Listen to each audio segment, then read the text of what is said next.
Pemirsa, warga bersama aparat kepolisian mendatangi sebuah pondok pesantren di kawasan Pondok Kelapa Durensawit, Jakarta. Ya, pemilik pesantren ini diduga telah mencabuli sejumlah santrinya.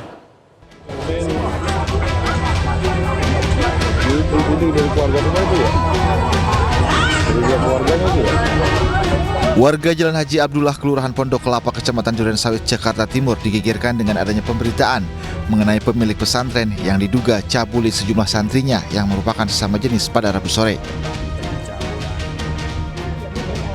Mengetahui laporan tersebut, warga beserta pihak kepolisian langsung mendatangi lokasi dan menangkap terduga pelaku yang merupakan pemilik pondok pesantren sekaligus guru di sekolah tersebut. Tak hanya itu, sejumlah santri yang diduga menjadi korban juga turut ditangkap oleh polisi dan dibawa ke Mapolres Metro Jakarta Timur untuk dilakukan penyelidikan lebih lanjut. Menurut keterangan warga, aksi pencabulan ini diketahui karena adanya laporan dari para korban hingga diketahui oleh warga. Selain itu, terduga pelaku diduga telah mencabuli santrinya sejak tahun 2021. Dilakuin dari tahun 2021, 2024, berarti kan cukup lama. Iya. Dari 4 korban itu? Iya. Abang berarti yang nangkap tadi? Iya, kalau saya sih datang ke sini memang ya pelaku ya diamanin di mobil. Jadi para pelaku ini mayoritas dari warga Bekasi, dari utara, ada dari Kranji. Ketahuan itu nggak ada, murid-muridnya nggak ada atau gimana? Iya, mungkin salah satu muridnya ada yang ngadu, tiba-tiba yang ketahuan udah rame aja. Untuk kepentingan lebih lanjut, terduga pelaku dan sejumlah korban dibawa ke Mapolres Metro Jakarta Timur. Dari Jakarta, Rizky Falufi, iNews melaporkan. Dan pemirsa, kita akan bergabung dengan Irfan Hardiansyah untuk informasi terkini dan perkembangan dari kasus pencabulan santri di salah satu pondok pesantren di Durensawit, Jakarta. Selamat pagi Irfan, kalau misalkan kita lihat situasi pondok pesantren saat ini seperti apa Irfan? Ya baik, terima kasih. Selamat pagi Arlista dan juga pemirsa. Beginilah situasi terkini di pondok pesantren yang berada di kawasan Durensawit, Jakarta Timur. Dan tentunya kami tadi sempat menggali informasi dari salah satu warga di tempat kami melaporkan saat ini bahwa untuk saat ini proses kegiatan di pondok pesantren ini ditiadakan atau dihentikan sementara untuk melakukan proses penyelidikan lebih lanjut yang akan dilakukan oleh pihak kepolisian. Dan tentunya kami juga mendapatkan informasi bahwa untuk pelaku yang melakukan pencabulan terhadap santri di pondok pesantren di tempat kami melaporkan saat ini bahwa lebih dari 1 orang, dan tentunya pada hari kemarin pihak kepolisian ini telah berhasil meringkus salah satu terduga pelaku yang memang melakukan pencabulan terhadap beberapa santri yang memang sedang melakukan atau mengampu kegiatan belajar di pondok pesantren di Durensawit ini. Dan terlihat di layar kaca Anda, Lista, pemirsa, bahwa memang keadaan pondok pesantren ini terlihat sepi begitu, tidak ada aktivitas yang memang bisa dikatakan seperti biasanya begitu, kegiatan belajar mengajar. Namun untuk saat ini memang untuk situasi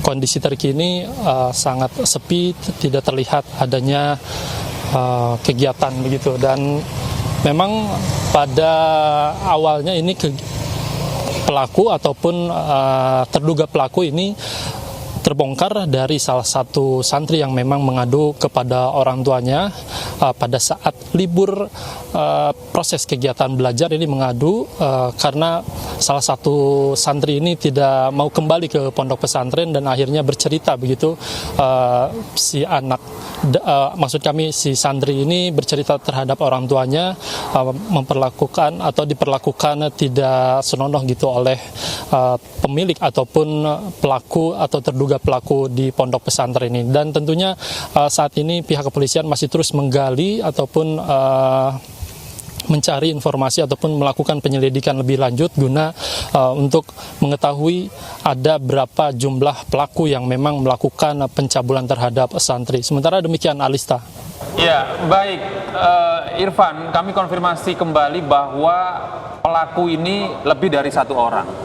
Kemudian hingga saat ini apakah sudah ditentukan berapa korban yang menjadi korban dari kasus pelecehan seksual ini, dan kemungkinan apakah ada korban lain dari kasus ini, Irfan?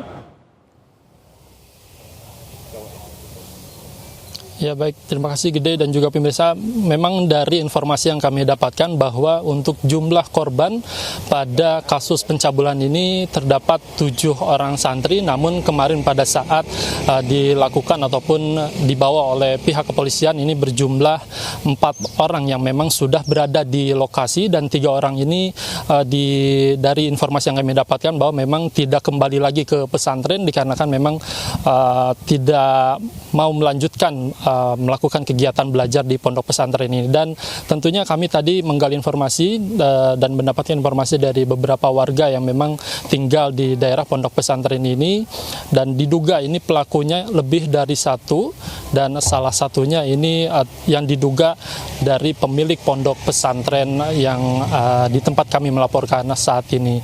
Dan pada saat ini semua korban ini yang berjumlah 4 orang masih terus digali informasinya ataupun dilakukan penyelidikan oleh pihak kepolisian di Mapolres Jakarta Timur. Gede. Apakah Anda juga mendapatkan informasi sebenarnya bagaimana profil dari kedua pelaku ini?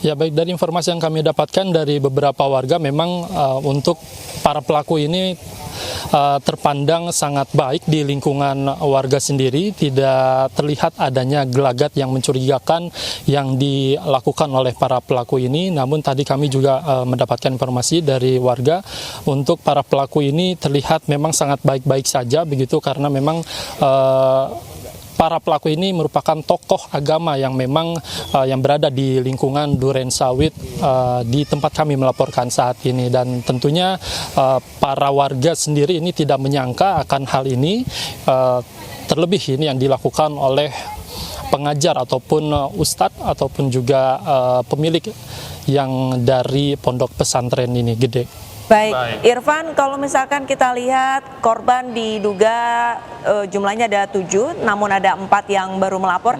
Apakah kira-kira dari pihak kepolisian ini membuka posko untuk siapa tahu ada korban yang sebenarnya masih enggan atau takut untuk melapor?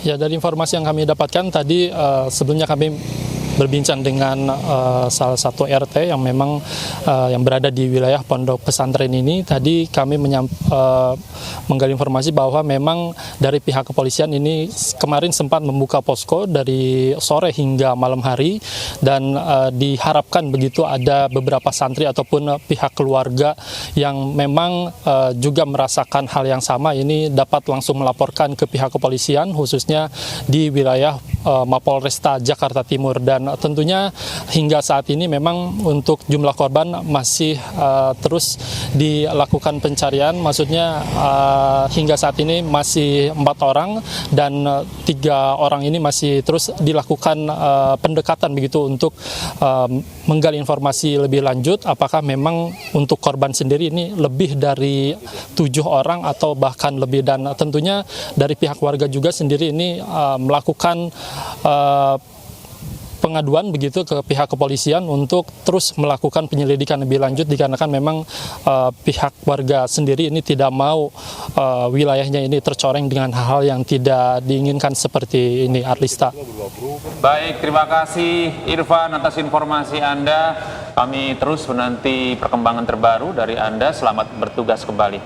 Ya, ini Arlista memang sangat disayangkan ya, ketika orang-orang tua mencoba untuk menitipkan anak ke sebuah tempat, apalagi ini pondok pesantren ya, kan diinginkan nanti outputnya itu anaknya menjadi seorang santri, ya kan, moralnya lebih baik, pengetahuan agamanya lebih baik, sayang harus dirusak oleh oknum-oknum yang mengambil kesempatan memperlakukan anak-anak ini dengan sangat apa ya, tidak terpuji menurut Ya. saya ya. Dan ini Ya. sangat disayangkan kembali juga. Tapi yang saya perhatikan adalah penting sekali untuk memberikan dukungan moral kepada korban ini Korban. supaya tidak timbul trauma ya. Iya, dan tidak hanya korban tapi juga untuk pendampingan psikologi ini juga harus diberikan kepada orang tua korban. Dan untuk para orang tua juga jangan sungkan-sungkan untuk memberitahu kepada anak-anak kita bagian-bagian Iya, mana saja betul, yang diperbolehkan untuk disentuh sama orang dan yang tidak boleh disentuh sama orang, dan harus berani melapor tentunya ya. Iya.